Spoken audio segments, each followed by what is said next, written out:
Sa dili mangilaw sa cellphone nila. Ay, naman di. Atay sa harapan ako. Sige, fix lang nila. Okay, so good morning everyone. My class today is to report to you about the history of HACCP. So here you will understand what are the benefits and additional concepts and highlights of HACCP. Okay. So first, let's talk about the history. So the history of HACCP. Okay, the history of HACCP.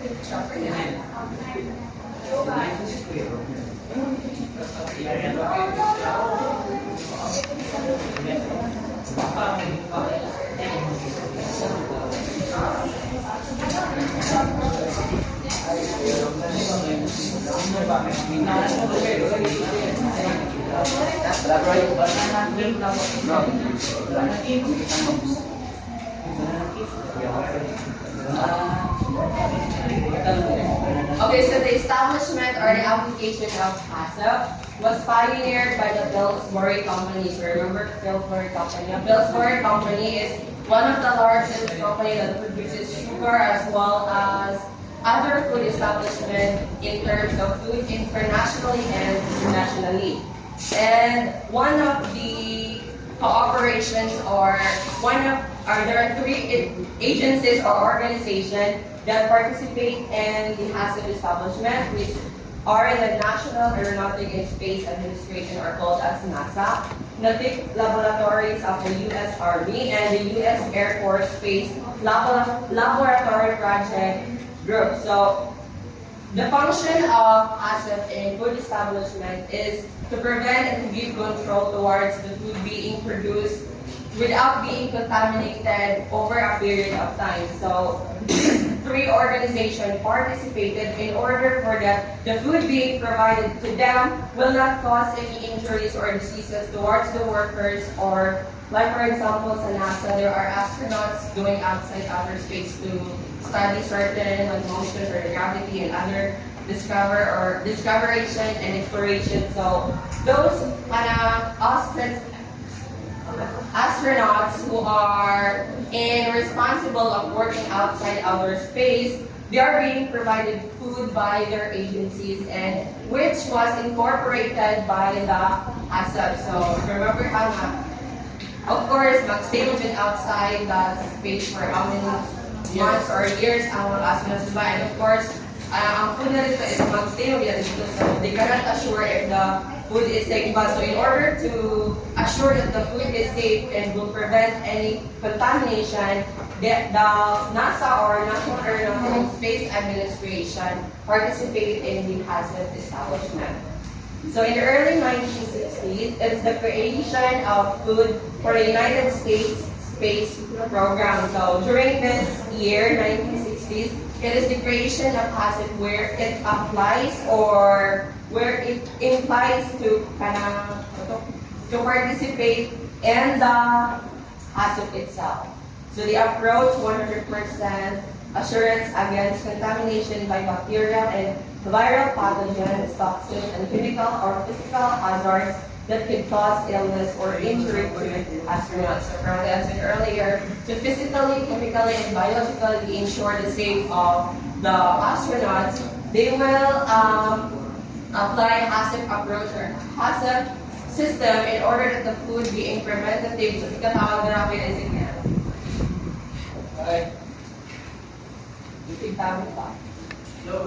Okay, so HACCP replaced end product testing to provide food safety assurance and provided a preventative system for producing safe food that had universal application. So before HACCP was being established, we have end product testing, which is the evaluation of food during or in condition of the food during it is produced. But since HACCP itself is considered to be the most effective, it is being replaced in order for the food to assure that the food being produced is safe and to provide preventative control.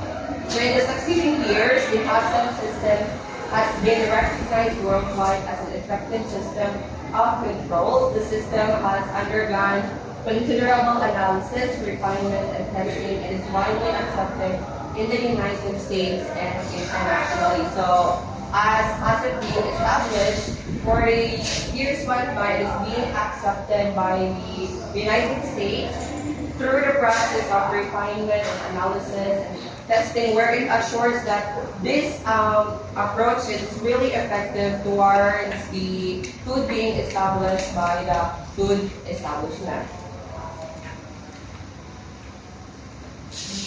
Now let's move to the advantages of HACCP. So here, what are really the advantages if we are to apply HACCP?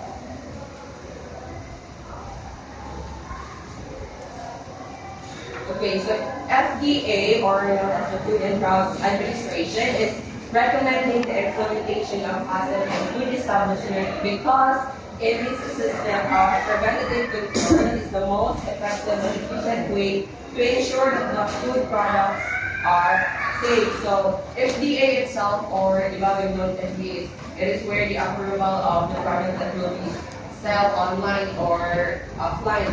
So FDA pa lang, ito na siya na, nag-recommend na siya na ang HACCP is a very efficient and effective way of using to ensure that the product is safe. So a HACCP system will emphasize the industry's role in continuous problem solving and prevention rather than relying solely on periodic facility inspections by regulatory agencies. So rather than relying solely on periodic facility inspections, where FASANI is, they've undergone inspection towards the facility during the time it is being produced or during the time of the establishment. Instead of relying it solely, mas use sila of HACCP, because HACCP itself has an advanced plan on problem solving or giving advanced solutions towards the problem that might occur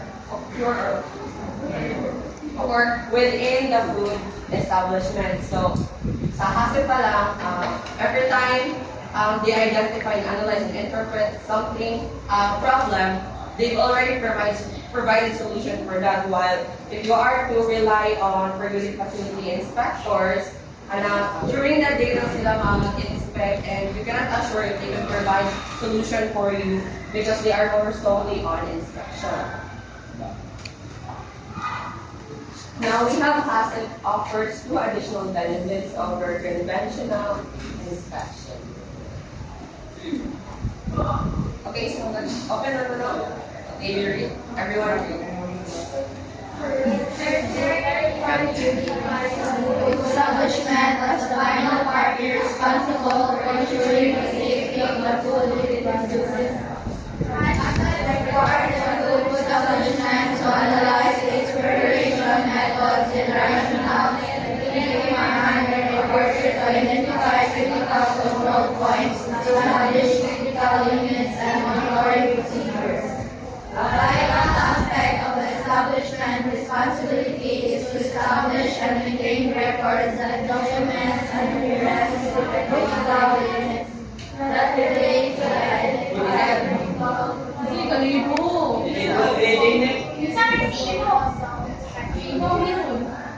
Okay, so first offer or first additional benefits if we are to apply HACCP is that they can really assure you that they can give proper or vital solutions regarding about the problems that might occur within the food industry, because one of their role is they would identify. After identifying is they would analyze, and after analyzing they would make documents or record for that. In order if the problems that might occur, they will have backup or backbone for the problem in order to assure that let me check an advanced solution. That is the first benefit. So the second one, read again. HACCP system allows the regulatory agency to more comprehensively determine an establishment level of compliance. A food establishment's use of HACCP requires development of plans to prepare safe food. Using conventional inspection techniques and conditions during the time of inspection, which provide a snapshot of conditions at the moment of the inspection. However, when negative access approach, both current and past conditions can be determined. When regulatory agencies review HACCP records, they have an effect to about time. Therefore, the regulatory agency can better ensure that the process are under control. Okay, so for the second benefit, you can see here that the conventional inspection is being mentioned. So if you are to use conventional inspection now, the agency will only determine condition during the time of the inspection. So during the day where this conventional inspector inspect towards the facility, it is only the day that they can provide you what are really the problems of my store, and they are more solely on providing feedbacks lang. While if you are to apply or to adopt passive approach, they can give you solutions, both past or inherent one, because from what I have said earlier, they are more advanced on making plan system that gives vital solutions towards the problem. So like for example, like the other and last week, sa CEO, nakita na ko nga, ang ato sandwich, ang sandwich kay nag-apply siya of HACCP. So we've known that sandwich is being produced and will be displayed within the store in many times or in a particular period of time where it could be bought by a consumer or a customer. So to ensure na ang atong sandwich is safe siya to be eaten by the customer, so ang food establishment or ang food industry is nag-apply sila of HACCP to give preventative control in that particular area that would assure that the food will not be contaminated if it's being displayed within that store. So traditional inspection.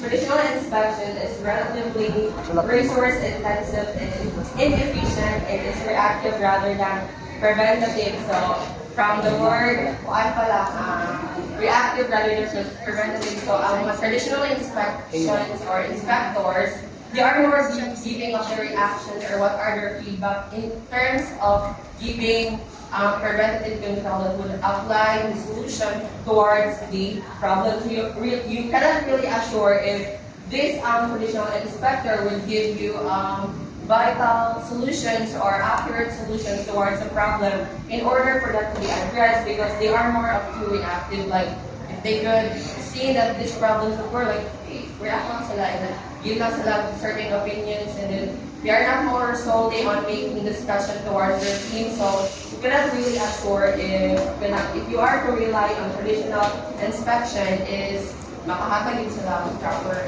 solution.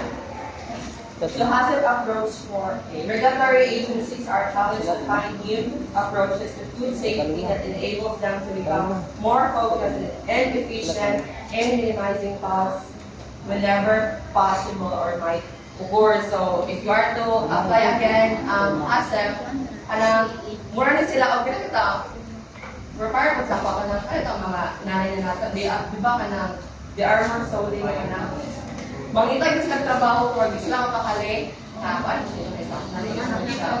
o gusto kuan ka trabaho. So yan ang mga HACCP or mga regulatory agencies.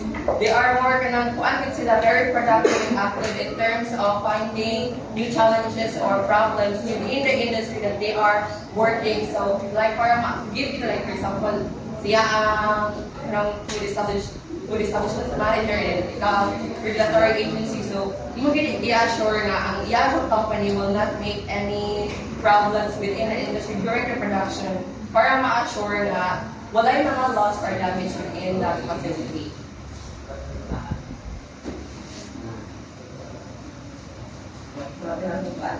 Highlight, okay, HACCP highlights.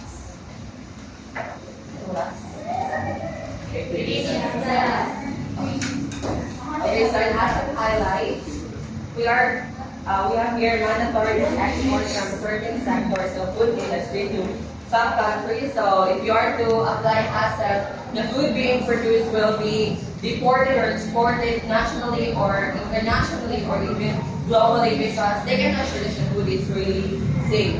Proactive system for assuring safe production of foods emphasizes prevention rather than inspection. So, addresses all types hazard, microbiological, physical, and chemical. So, if you are to apply HACCP, they would really assure that those hazards like microbiological, physical, and chemical will be addressed accurately.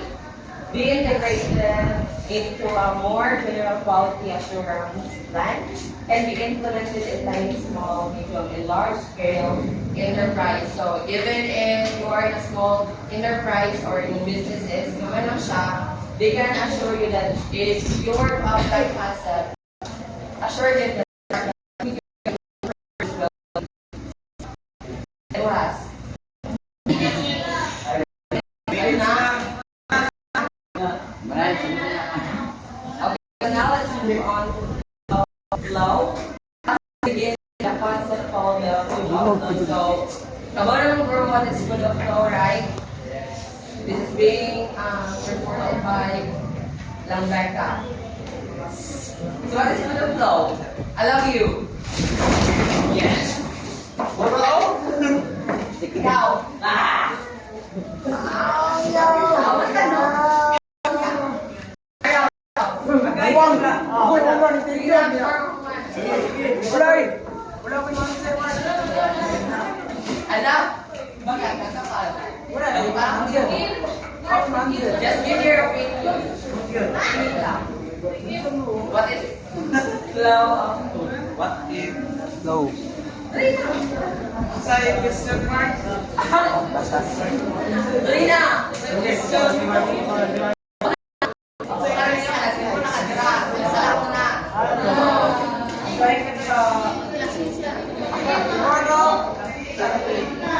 Next time makakatawagan ng questions, bagtawag mo. Ako yung biyag report. Okay, so HACCP begins with a concept called the food of flow. This term means the process of receiving, through storing, preparing, cooking, holding, serving, cooling, and preheating the food follows in the food service operations where food are operated during these different phases. So when we say flow of food, this is the process of where it's papunta to the China production process where, for example, sa 7-Eleven, let's consider na ang 7, di ba na ay mga ready-to-eat foods na ginagawa sa 7-Eleven? Let's consider those na sila na bumata ito. So, when they receive the food, of course, there are contaminations with bacteria in the food because hindi pa siya clean. And then, after storing it, ilang i-store, and we cannot assure na ang food ka nang i-store is para yun siya, wala na siya mga bacteria because one of the function of storing is just to lessen or to reduce the mga bacteria para mas mubastas bitaw. And then after storing is preparing. When you prepare the food, you're going to cook it and then hold it, then serve it. So, yun na siya yung atong oras papabugnaw, diba ito? Siyang i-cold. And then if someone, a customer will buy, then i-remit na siya before it will be served. So that is the process of food flow. Kasabot ka, Jara? Yes, ma'am. Okay, so the standard of each flow of food workers need to know what standards need to be met, what procedures to follow to meet standards, what procedures to follow to meet standards, and what if they are not met. To reduce the chances of making mistakes, these standards and procedures are written out. Due possibly they should be included in the operation. The operation recipe. So if we are to produce food, let's assure let's put standard or another expectation towards the food that we are producing because if like sa report sa UTS, if fixed mindset lang ka, like, chill lang ka, okay, sa produce cooked food, so you cannot assure kasi na yung mga mistake or the food you are producing producing is the quality itself is really siya is nice. So, if di mo siyang i-serve towards customers, so hindi nyo mamit ang satisfaction sa mga customers, so kaya hindi lang pa ang imang food. So, in order to meet the satisfaction of the customer, you have to put standards to what you are producing or to what you are cooking to ensure that it is accurate and perfect during the process of making it after. So, it is being served to the customer, mamit my satisfaction, like the feedback is very well. Okay, so let's do this. Let's